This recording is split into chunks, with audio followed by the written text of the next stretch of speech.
بس أنا أقول فردي وكلام دولة على لبان دولة قابل شيء هذا ارتب هذا مو قابل لكن دقيقة كسر جدوك تليا صوم ما فردي دقيقة هذا كم تليه والله الدوف كيف كفاية لكن ولا قد بتجي ماذا كده بتجي أنا كده بتجي وحنا نقبل إنه إسماعيل فردي وكلام نقضي محد وقت شده waxaan ku leeyahay ma Ismaaciil ba saqiiray mise firdhiya dalacay ma la dhigi karaa in Ismaaciil wuxuu ka faa'iideystay jaadiska isaga iyo Soomaaliland soo kala dhex galay sida darteed wax alaale iyo wuxuu ka firdhiye uga faa'iideysto oo uu uga baahan yahay ma jirto Ismaaciil ba siyaasadii ku saqiiray baan u maleynayaa firdhiya muu dalicin oo firdhiya la mid noqday waxliban Cabdiqaadir Maxamed Xasan Indho xiliban soo dhawow waad la socotaa hogaamiyihii la yiri Khaatumo waxa uu socdaal ku tagay Djibouti bal adiga maxaa socdaalka Djibouti uu ku tagay Master Firdhiye kaaga baxaysa maxaad arimaha uga hadli weeday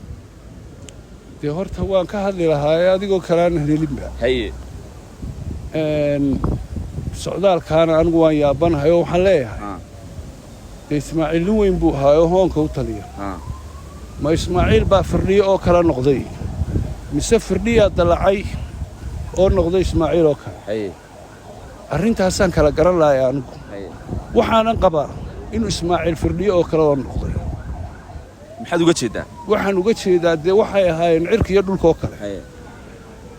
waxaan ku leeyahay ma Ismaaciil baa saqiiray mise Firdhiya dalacay ma la dhigi karaa Ismaaciil wuxuu ka faa'iideystay jaadiska isaga iyo Soomaaliland soo kala dhex galay sida darteed wax alaale iyo wuxuu ka Firdhiye uga faa'iideysto oo uu uga baahan yahay ma jirto haddaanu saqiirin isagii wax la Ismaaciil baa siyaasadii ku saqiiray baan u maleynayaa Firdhiye muu dalicin oo Firdhiye la mid noqday Firdhiye hadii buu Ismaaciil oo shalay in qaabil jiray qaabilay aad buu ma ana ugu Firdhiye kalaam dawlad ala labaan laakiin deegaanka ka soo jeedo ka taliya Soomaa dawladu qaabil jiray adeer jabhada buu qaabil laakiin deegaanka ka soo jeedo ka taliya Soomaa Firdhiye deegaanka adeer kama taliye والله الدوف كيف كفاية لكن ولا قد بتجي ماذا كده بتجي أنا كده بتجي